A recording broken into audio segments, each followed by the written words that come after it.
नमस्कार. मल्हार टीव्हीच्या सकाळच्या बातमीपत्रामध्ये आपलं स्वागत. तळोजा औद्योगिक वसाहतीमधील कॅम्स्पेक केमिकल्स लिमिटेड कंपनीला गुरुवारी सायंकाळच्या सुमारास भीषण आग लागली. या आगीमध्ये सुदैवाने कोणतीही जीवितहानी झाली नसल्याची प्राथमिक माहिती मिळत आहे. तळोजा औद्योगिक वसाहतीमधील पडघेगाव येथील प्लॉट नंबर 3C या ठिकाणी असलेल्या कॅम्स्पेक केमिकल्स लिमिटेड या रासायनिक कंपनीमध्ये फार्मा आणि कॉस्मेटिक कंपनीसाठी लागणारे केमिकल बनवण्यात येते. सदर कंपनीमध्ये गुरुवारी सायंकाळी उशिरा अचानकपणे आग लागली. या आगीची माहिती मिळताच तळोजा औद्योगिक वसाहतीचे अग्निशमन दलाचे बंब, कळंबोली, खारघर, पनवेल, सिडको येथील अग्निशमन दलाचे बंब घटनास्थळी पोहोचत आग आटोक्यात आणण्यासाठी शर्थीचे प्रयत्न सुरू होते. या कंपनीला यापूर्वी सुद्धा आग लागल्याची माहिती समजत आहे. आगीत कंपनीचे नुकसान झाले असले तरी आतापर्यंत कुठल्याही प्रकारची जीवितहानी झाली नाही.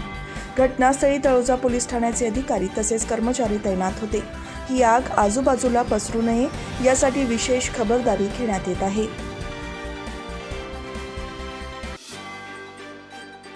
आगामी 2024च्या लोकसभा निवडणुकीसाठी भाजपने विशेष रणनीती आखली आहे.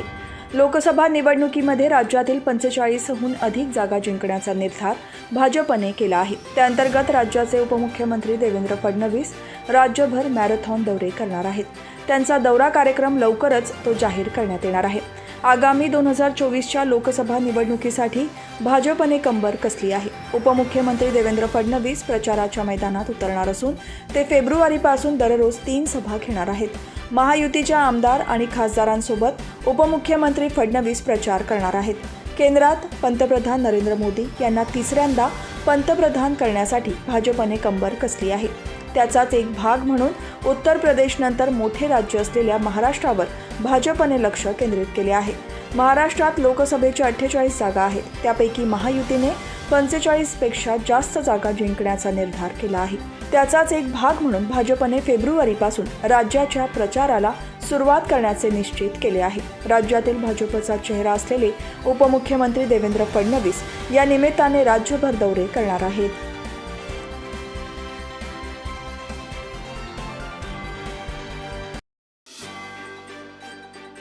मुंबईच्या छत्रपती शिवाजी महाराज वस्तू संग्रहालयाचे फिरते वस्तू संग्रहालय अलिबागमध्ये दाखल झाले आहे. बसवर असलेले हे फिरते वस्तू संग्रहालय पुढील 5 दिवस अलिबाग तालुक्यातील विविध शाळांना भेट देणार आहेत. विद्यार्थ्यांना वस्तू संग्रहालयाची माहिती व्हावी म्हणून हा उपक्रम राबवला जात आहे. यामध्ये अलिबाग तालुक्यातील चोंढी येथील विद्यार्थ्यांनी या फिरत्या वस्तू संग्रहालयाला अनुभव घेतला. मुंबईतील छत्रपती शिवाजी महाराज वस्तू संग्रहालयामार्फत गेली 8 वर्षे फिरते वस्तू संग्रहालय हा उपक्रम राबवला जातो. ग्रामीण तसेच शहरी भागातील विद्यार्थ्यांना वस्तू संग्रहालयाची ओळख व्हावी हा या उपक्रमाचा उद्देश आहे. या उपक्रमासाठी वस्तू संग्रहालय प्रशासनाने 2 अत्याधुनिक बसेसची निर्मिती केली आहे. दरवर्षी वेगवेगळ्या विषयांवरतील वस्तू संग्रहांचे प्रदर्शन या माध्यमातून केले जात आहे. या बसेस राज्यभरात जाऊन वस्तू संग्रहालयांबाबत विद्यार्थ्यांमध्ये जनजागृती करत आहेत. यातील एक बस सध्या अलिबागच्या दौऱ्यावर आली आहे. पुढील 5 दिवस ही बस विविध शाळांना भेट देणार आहे.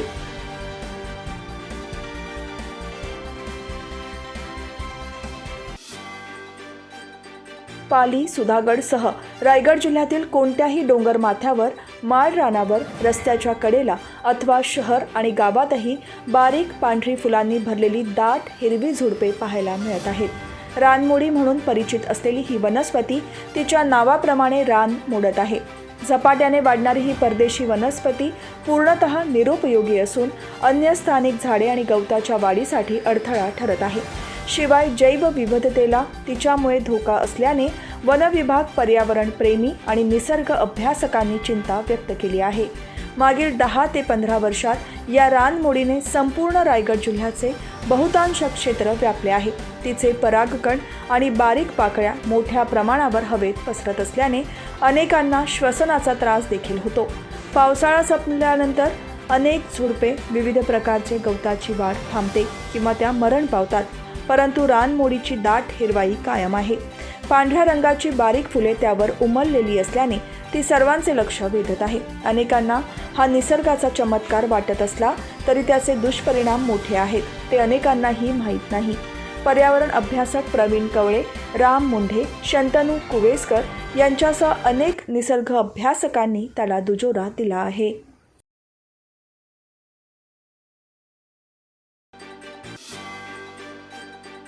पनवेल तालुक्यातील वांगणीतर्फे वाझे ग्रामपंचायतीच्या उपसरपंचपदी भाजपच्या अरुण जले यांची बिनविरोध निवड झाली आहे.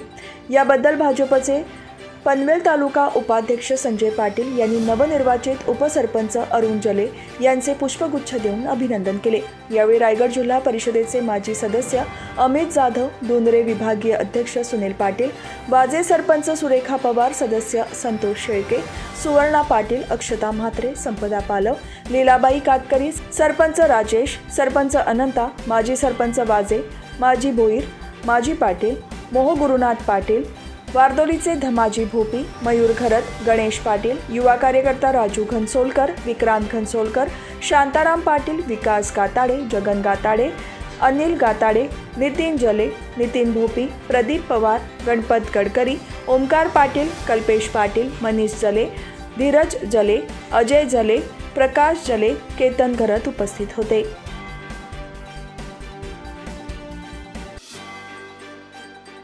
पनवेल तालुक्यातील जनार्दन भगत शिक्षण प्रसारक संस्थेच्या CKT विद्यालयाच्या इंग्लिश मीडियम प्राथमिक विभागातर्फे वार्षिक पारितोषिक वितरण सोहळा पनवेल महापालिकेच्या माजी उपमहापौर चारुशीला घरत, भाजपच्या सदस्य सारिका पाटील यांच्या उपस्थितीत संपन्न झाला. यावेळी उपस्थित मान्यवरांच्या हस्ते शाळांतर्गत वर्षभरात घेण्यात येणाऱ्या विविध स्पर्धा तसेच तालुका, जिल्हा विभाग, राष्ट्रीय स्तरावरील कला आणि सांस्कृतिक कार्यक्रमात यश मिळवणाऱ्या विद्यार्थ्यांना प्रमाणपत्र, सन्मान चिन्ह देऊन गौरवण्यात आले. यावेळी चारुशीला घरत यांनी विद्यार्थ्यांना पालकांचे आणि शिक्षकांचे जीवनातील महत्त्व पटवून देत मोलाचे मार्गदर्शन केले. यावेळी इंग्रजी पूर्व प्राथमिक आणि प्राथमिक विभागाच्या मुख्याध्यापिका निलिमा शिंदे, योगिनी माने, साक्षी पाटील, प्रिया नायर यांच्यासह शिक्षक आणि विद्यार्थी उपस्थित होते.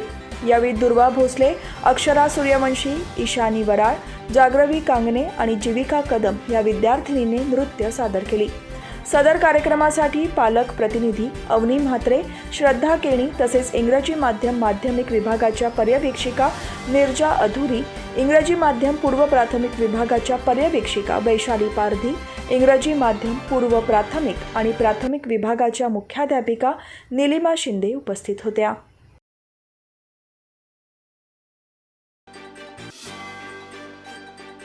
पंतप्रधान नरेंद्र मोदी यांच्या हर घर जल, हर घर नल या उद्देशाने जलजीवन मिशन अंतर्गत कामाचा भूमिपूजन सोहळा मोहपाडा स्मशानभूमीजवळ आयोजित करण्यात आला होता.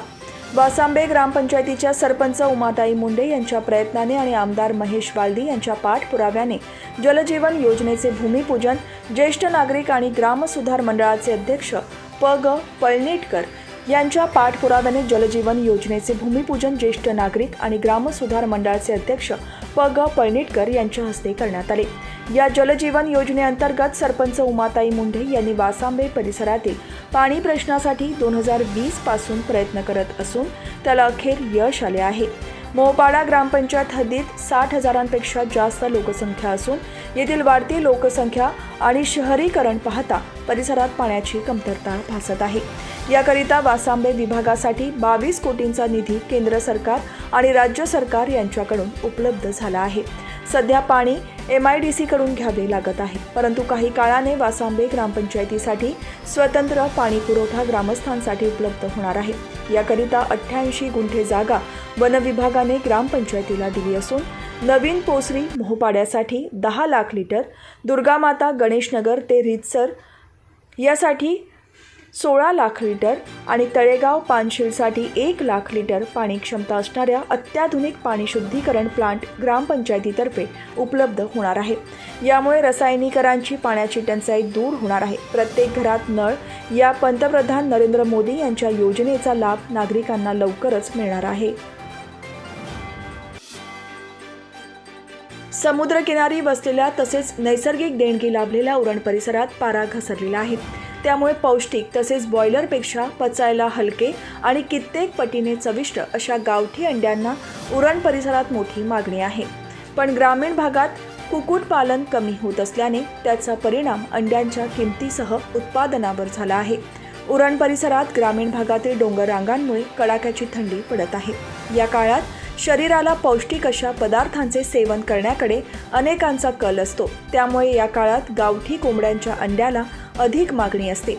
पण उरण परिसरातील कुक्कुटपालन ग्रामीण भागात पूर्वीच्या तुलनेत घटले आहे. त्यामुळे तुटवडा भासत असल्याने अंड्यांच्या किमती वाढल्या आहेत. सध्या गावठी अंड्यांचा भाव 1 डझनला 150 रुपये इतका आहे.